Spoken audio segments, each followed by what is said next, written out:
तमाम मौजूद मेहमानों को अस्सलाम वालेकुम। खास तौर पर लाहौर से लोग आए, सियालकोट से आए, आप सबको ट्रेलर में खुश आमदीद। दो नज़में हैं, फिर एक फरमाइशी गज़ल है, उसके बाद गाना चाहूँगा। पहली गज़ल है एक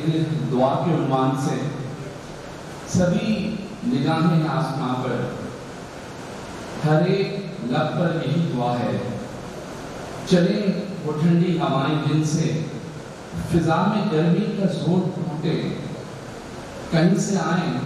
वो काले बादल, प्यास धरती की फिर बुझाने, कि फिर से बागों में रौनकें हों, नगर नगर में चहल पहल हो, खुशी में गाएं हंसी परिंदे, सुरीले नगमे मोहब्बतों के, कहीं पे सखियों के कह कहीं हों, कहीं पे यारों की टोलियां हों, गली में छोटे शरीर बच्चे बना के कागज की कश्तियों को शफाफ पानी में खेलते हों, हवा की लहरों पे रक्स करती लजीज खानों की खुशबुएं हों, सभी निगाहें आसमां पर, हर एक लब पर यही दुआ है। एक नज़्म है कि तुम ही वो चांद सूरत हो, कभी आंचल में छुप जाना, कभी आंचल के पीछे से निगाहों के तवस्सुत से हमें छुप छुप के देखना, कभी वो सामने आकर नजर से गुफ्तगू करना, कभी मीठी सदा से वो हमें आवाज दे देना, कभी हाथों के पर्दे में चेहरे को छुपा लेना।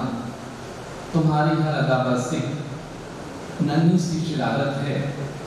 चुना है जिसको लाखों में तुम्ही को जान सूरत है। अब एक गजल है, फरमाइश है, अशफाक अहमद साहब यहाँ में मौजूद हैं, मैं दो तीन अशआर पेश करूँगा, उसके बाद जानना चाहूँगा कि शबे गम के गुजरने में अभी कुछ देर बाकी है, शबे गम के गुजरने में अभी कुछ देर बाकी है, नया सूरज निकलने में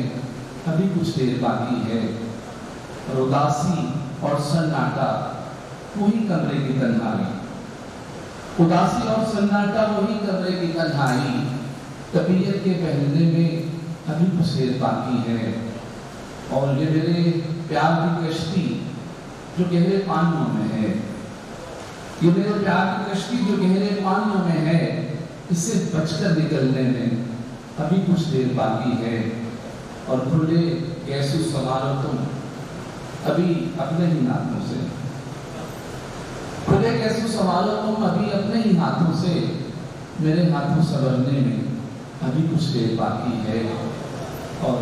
फुर्सत का समान है कि चलो होंठों की जुम्बिश से दिलों के हाल कह डालें, चलो होंठों की जुम्बिश से दिलों के हाल कह डालें, बिछड़कर फिर से मिलने में अभी कुछ देर बाकी है, शबे गम के गुजरने में अभी कुछ देर बाकी है, नया सूरज निकलने में अभी कुछ देर